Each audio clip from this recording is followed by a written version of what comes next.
I was standing in the lobby of First National Bank in Charleston, South Carolina, about to sign over everything I owned to my nephew, when the security guard walked up and handed me a folded note. The handwriting made my blood run cold because it belonged to someone I hadn't seen in 35 years. "Don't sign anything. Marcus is lying to you. Meet me at Magnolia Cafe in 1 hour. Trust me one more time." It was signed simply, Jimmy.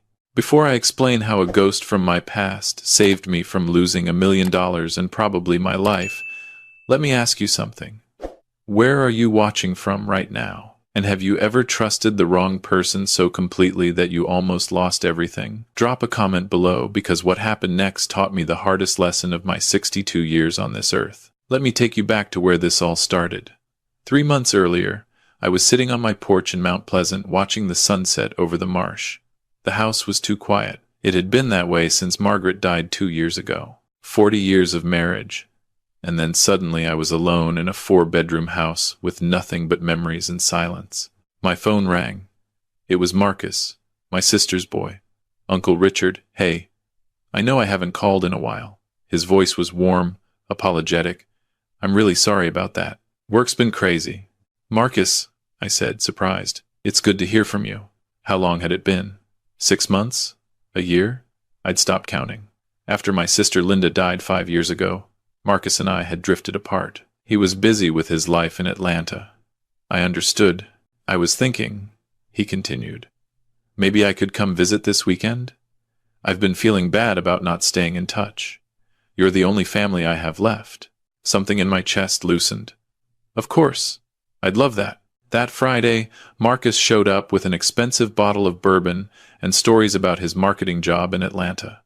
He was 34 now, tall like his father had been, with Linda's dark eyes. We sat on that porch for hours talking, and for the first time in 2 years, the house didn't feel so empty. He came back the next weekend, and the next. Soon, it was a regular thing. Every Friday evening, Marcus would drive down from Atlanta. We'd have dinner, watch baseball, talk about his mother. He'd help me fix things around the house, update my computer, organize my paperwork. "Uncle Richard," he said one evening about a month in, "I've been thinking, you're alone in this big house. What if something happened to you? What if you fell or had a medical emergency? I'm 62, not 92, I laughed. "I know, but still." He leaned forward, concerned. "Have you thought about updating your will? Making sure everything's in order?" I hadn't. Margaret had handled all that. After she died, I just couldn't face the paperwork.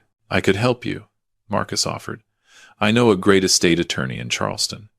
We could get everything organized, make sure your assets are protected." It seemed thoughtful, caring. I was touched that he was worried about me. Over the next few weeks, Marcus introduced me to Robert Chen, an estate attorney with a fancy office downtown. We had meetings, lots of them. Robert explained trusts and beneficiaries and tax implications. It was overwhelming, but Marcus was there for every appointment, taking notes, asking questions. "The thing is, Uncle Richard," Marcus said one afternoon as we left Robert's office, "you need someone as executor, someone you trust to handle everything if something happens. Margaret's gone. You don't have kids?" He paused. "I know it's a lot to ask, but I'd be honored to do it. To take care of everything the way Mom would have wanted." His eyes were wet. He looked so much like Linda in that moment. "Of course," I said. "You're my family." We set up a trust, put the house in it, the investment accounts, everything. Marcus would be the trustee if I became incapacitated. It all seemed reasonable, responsible, even. Then one Tuesday afternoon in late September, everything changed. I was at Edisto Beach, taking my usual morning walk. The shore was empty, except for an older man surf fishing about 50 yards down. I didn't pay him much attention until he started walking toward me. "Richard Pemberton," he called out. "Is that really you?" I stopped. The voice was familiar, but I couldn't place it. The man got closer. He was maybe 70, weathered face, gray hair under a Carolina Panthers cap. Then I saw his eyes, bright blue, the same eyes that had looked at me across a foxhole in Vietnam 50 years ago. "Jimmy," I breathed. "Jimmy Torres." We stood there on that beach, two old men staring at each other. Jimmy Torres had been my best friend in the Marines. We'd served together in Vietnam. Survived things I still didn't talk about. After we came home in 1972, we'd stayed close for a few years. But life happened. I went to college on the GI Bill, met Margaret, started a career in commercial real estate. Jimmy moved around, worked construction, never settled in one place. We lost touch sometime in the late 80s. I'd tried to find him a few times over the years, but Jimmy Torres was a common name, and he'd never been much for staying in one place. 35 years, Jimmy said, shaking his head. 35 years, brother? We walked for an hour, catching up. Jimmy had been living in Beaufort for the past decade, doing handyman work, fishing, staying sober after some rough years. He'd gotten married and divorced twice, had a daughter somewhere in Texas he hadn't spoken to in years. "What about you?" he asked. "You doing okay?" "I heard about Margaret." "I'm sorry, man." "How did you know?" "I saw the obituary in the Post and Courier. Wanted to reach out, but I figured you had people. Family. Just a nephew now. My sister's boy, Marcus." Over the next few weeks, Jimmy and I fell back into our old friendship like no time had passed. We'd meet for breakfast at the Magnolia Cafe downtown, or he'd come by the house to help with projects. He was staying in a small apartment in Beaufort, barely making rent, doing odd jobs. "You should move closer," I told him one morning over coffee. "There's plenty of room at my place. You could rent out the garage apartment." "Richard, I can't afford much." "I don't need much. Just some company. Maybe help around the house." He moved in the next week. It was like having a piece of my younger self back. Someone who remembered the man I'd been before real estate, before Margaret, before everything got complicated. Then, one Saturday, Marcus showed up unexpectedly. I wasn't expecting him until the evening, but there he was at noon, looking agitated. "Who's that?" he asked, watching through the window as Jimmy worked on fixing the dock behind the house. "That's Jimmy, old friend from the service. He's staying in the garage apartment." Something changed in Marcus's expression. For just a second, I saw something cold. Then it was gone, replaced by a smile. "That's great, Uncle Richard. I'm glad you have company." But over the next few visits, I noticed things. Marcus would make little comments. "Uncle Richard, you sure you know this guy? It's been a long time. People change." Or he'd pull me aside. "I just want to make sure he's not taking advantage of you. You're a generous person. Some people see that as an opportunity." I brushed it off. Marcus was just protective. He cared about me. Then Jimmy said something that stuck in my mind. It was a Thursday evening. We were sitting on the porch with beers, watching the sun go down. "Your nephew," Jimmy said carefully. "He asked you for money lately?" "No. Why?" "Just something I noticed. He's been asking a lot of questions about your finances, about the house. He's helping me organize my estate." Jimmy was quiet for a moment. "Richard, I don't want to overstep, but I've seen guys like him before. Smooth talkers. They get close, make themselves invaluable. Then, when you trust them completely, they make their move. Marcus isn't like that. He's family. Family can be the worst sometimes," Jimmy said quietly. "Just be careful, brother.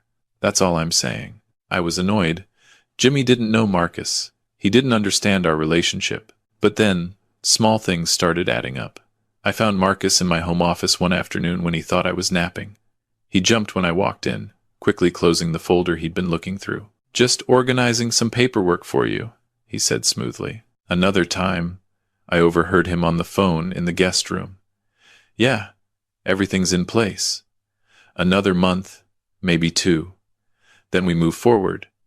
I'm telling you, it's airtight." He has no idea. When I asked who he was talking to, he said it was about a work project. Then came the Tuesday that changed everything. I had a meeting with Robert Chen, the estate attorney. Routine review of the trust documents. Marcus was supposed to come, but he called that morning saying he was sick. Food poisoning. Could I handle it alone? I went anyway. Sat in Robert's office while he went through paperwork. "So everything transfers to Marcus as trustee upon your incapacitation or death," Robert said. "The house, the investment accounts, the life insurance. Total value roughly 1.3 million. "Wait," I said. "Upon death?" Yes. But incapacitation? What does that mean exactly? Robert looked surprised. If you're declared mentally incompetent or physically unable to manage your affairs, a doctor's signature would be required. Of course. And then Marcus controls everything? As trustee, yes. It's what we discussed. What you and Marcus agreed to. But I didn't remember agreeing to that. I remembered setting up the trust for after I died. Not before. Robert, can you send me copies of everything? All the documents we've signed? Of course. Is something wrong? I'm not sure yet. I drove home with a sick feeling in my stomach. At the house, Jimmy was replacing a broken board on the front steps. You okay? He asked, seeing my face. You look like you saw a ghost. I need you to look at something. We spread the trust documents across the kitchen table. Jimmy wasn't a lawyer, but he'd worked enough jobs to understand contracts. Richard, he said after 20 minutes, this isn't just an inheritance trust. Look at this clause. If you're declared incompetent by a licensed physician, Marcus becomes trustee immediately. He controls everything. The house, your money, all of it. But I'd have to be actually incompetent. Says here the determination can be made by any licensed physician. Doesn't specify who chooses the doctor. My hands were shaking. What are you saying? I'm saying, if Marcus wanted to, he could get a crooked doctor to sign off, declare you incompetent, and take control of everything. Legally. That night, I couldn't sleep. I kept thinking about Marcus's visits, his helpfulness, his concern. Had it all been calculated? Was Jimmy right? At 2 a.m, I did something I'm not proud of. I went into the guest room where Marcus stayed on weekends and searched his belongings. In his laptop bag, I found a folder. Inside were documents. Lots of them. A nursing home brochure for Serenity Oaks Memory Care in North Charleston. Notes in Marcus's handwriting. Early stage dementia. Needs 24/7 care. Family no longer able to manage. A letter, printed but not sent, addressed to Robert Chen. After careful consideration and consultation with medical professionals, we've determined Uncle Richard needs to be placed in memory care. As trustee, I'll be selling the house to cover care costs. And worst of all, a printed email exchange with someone named Dr. Harrison Vance. The subject line, Competency Evaluation Services. The emails made me sick. Dr. Vance offered to provide documentation of mental incompetence for a fee of $25,000. All he needed was one 30-minute meeting with the patient. Marcus's response. Perfect. We'll schedule for mid-October. Make it convincing. Early Alzheimer's. Unable to manage finances or living independently. I sat on the floor of that guest room, documents scattered around me, and finally understood. Marcus had been planning this for months, maybe longer. The visits, the helpfulness, the trust, all of it had been leading to this moment. He was going to have me declared incompetent, put me in a nursing home, and take everything. The house I'd lived in for 30 years, the money Margaret and I had saved, all of it gone. And it was perfectly legal. I'd signed the documents myself. Jimmy found me there at 3 a.m, still sitting on the floor. I was wrong about him, I said. I was so wrong. Jimmy looked at the documents. His face went hard. We need to move fast. If he's planning this for mid-October, that's 2 weeks away. What can I do? I signed everything. It's all legal. Not if we can prove fraud. Coercion. But we need evidence. Real evidence. Over the next week, Jimmy and I worked carefully. We couldn't let Marcus know we suspected anything. I had to act normal during his weekend visits, pretend nothing had changed. It was the hardest thing I'd ever done, sitting across the table from someone I'd loved like a son, knowing he was planning to steal my life. Jimmy set up a hidden camera in my home office. We needed Marcus on tape, saying something incriminating. The following Friday, Marcus arrived as usual. We had dinner, watched the Braves game. Then I brought up the trust. I've been thinking, I said carefully, about the incapacity clause. It makes me nervous, having someone else control everything while I'm still alive. Marcus's face remained neutral. Uncle Richard, that's just a safety net, in case something happens. But what if I just want to change it? Update the documents? For the first time, I saw irritation flash across his face. You can't just change it. We spent months setting this up correctly. If you change it now, you could mess up the whole tax structure. I'm not comfortable with it anymore. Uncle Richard, his voice got sharper. You're 62 years old. You're starting to forget things. I've noticed. Little things. Repeating stories. Forgetting appointments. I don't forget appointments. Last week, you missed your dentist appointment. You called me asking what day it was. I'd been tired that day. Nothing more. But Marcus was building a narrative. This is exactly why the trust is important, he continued. You're getting older. Things happen. The trust protects you. From what? From yourself. From making bad decisions. From people like your friend Jimmy taking advantage of you. Jimmy isn't taking advantage of me. He's living in your garage apartment, paying practically nothing. He shows up after 35 years and suddenly he's your best friend again? That's convenient. Get out, I said quietly. What? Get out of my house. Now. Marcus stood up, his mask finally slipping completely. You're being irrational. This is exactly what I'm talking about. You're not thinking clearly. I'm thinking perfectly clearly. I know what you're planning. His face went cold. You don't know anything. I found the emails. Dr. Vance. The nursing home brochures. All of it. For a long moment, he just stared at me. Then he smiled. It wasn't a nice smile. You can't prove anything. Those documents will disappear. And frankly, Uncle Richard, who's going to believe you? A 62-year-old man living alone, probably drinking too much, getting paranoid about his own nephew? His voice was calm, almost gentle. I'll tell them you've been acting erratically, accusing me of wild conspiracies. That's textbook early dementia. I have copies. And I have a lawyer, a good one. He grabbed his jacket. You want to fight this? Go ahead. But I'm the trustee. The documents are legal. You signed them yourself. By the time any court sorts this out, you'll be in Serenity Oaks and I'll have sold this house. He walked toward the door, then turned back. You should have just died quietly, Uncle Richard. Would have been easier for everyone. After he left, I sat there shaking. Jimmy came out from where he'd been listening in the kitchen. Got it all, he said, holding up his phone. Every word.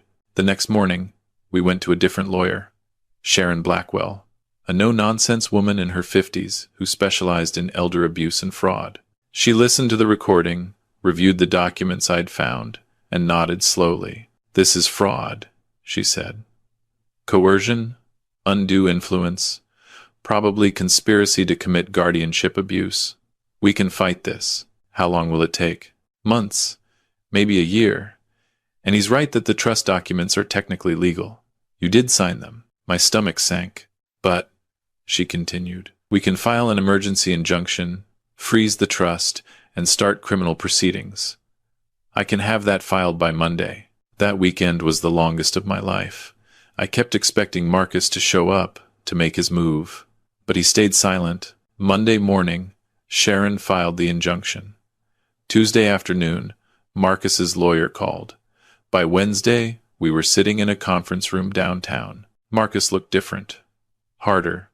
The nephew who'd seemed so caring was gone. In his place was a stranger. The meeting was brutal. Marcus's lawyer tried to paint me as mentally declining, confused, paranoid. They brought up my drinking after Margaret died, the fact that I lived alone, that I'd let a virtual stranger move into my garage apartment. But Sharon was better. She played the recording, produced the emails with Dr. Vance, showed the timeline of Marcus's visits, how they'd increased right after Margaret died, how he'd isolated me from other friends and family. By the end, Marcus's lawyer was sweating. We're prepared to file criminal charges, Sharon said calmly. Fraud, attempted exploitation of an elder, conspiracy, or you can sign a complete release, give up all claims to the trust, and walk away. Marcus looked at me with pure hatred. You're making a mistake. No, I said. The mistake was trusting you. He signed. It took 3 hours of negotiation, but he signed. Every document, every claim, gone. As he was leaving, he stopped at the door. You know what's funny, Uncle Richard? I didn't even need the money. I make 6 figures in Atlanta. I have my own investments. Then why? Because I could. Because you were pathetic and lonely and easy. Because after my mom died, I realized I didn't owe you anything. You weren't my family. You were just some old man with money." He walked out. I never saw him again. That night, Jimmy and I sat on the porch with beers, watching the sunset over the marsh. "Thank you," I said, "for seeing what I couldn't. You would have done the same for me. You did do the same for me, back in Nam." I thought about that, about friendship that survived decades of silence, about blood family that turned out to be poison, about the difference between the two. I updated my will the next week. Sharon helped me set up a proper trust, one with protections and oversight. Jimmy was named executor, not because he needed the money or wanted it, but because he'd proven, after 35 years of silence, that he'd show up when it mattered. The house in Mount Pleasant is still mine. I'm still here, watching sunsets over the marsh. Jimmy's still in the garage apartment, though he pays rent now, insists on it. We have breakfast at Magnolia Cafe every Thursday. We fish off the dock on weekends. We watch baseball and tell old stories. Marcus sent one email 6 months after everything ended. It was short, "You'll die alone." I wrote back just as short, "No, I won't. I have family, real family, the kind that shows up." Here's what I learned through all this, and I want you to really hear me. Blood doesn't make family. I spent months being manipulated by my own nephew, someone I'd loved and trusted, because I thought blood meant something automatic. But family isn't automatic. It's chosen. It's built on actions, not DNA. Jimmy Torres hadn't seen me in 35 years. We'd lost touch, drifted apart, lived completely separate lives. But when it mattered, he was there. He saw what I couldn't see. He protected me when I was too blind to protect myself. That's family. If you're watching this and you've got people in your life who claim to love you but only show up when they need something, listen carefully. Watch their actions, not their words. Do they call only when they want money? Do they help only when there's something in it for them? Do they make you feel guilty for having boundaries? Those aren't family. Those are users. Real family shows up. They notice when something's wrong. They protect you, even when you don't want protection. They tell you hard truths because they'd rather hurt your feelings than let you get hurt worse. I was 62 years old when I learned this lesson. Don't wait as long as I did. And to answer Marcus's email, no, I won't die alone. Because I finally understand what family really means. So here's my question for you. The same one I asked at the start. Have you ever trusted the wrong person so completely that you almost lost everything? And when you figured it out, who showed up to help you? Drop your story in the comments, because I've learned something else too. When we share these stories, when we warn each other, we become family. A whole community of people who understand that sometimes the ones who hurt us most are the ones we're supposed to trust. And sometimes the ones who save us are the ones we'd lost along the way. Subscribe if this story meant something to you. Hit that notification bell, because I've got more stories to tell. True stories about betrayal and survival and learning who your real family is. And remember, choose the people who choose you, not the people who are supposed to choose you, the people who actually do. That's the difference between blood and family. That's how you survive.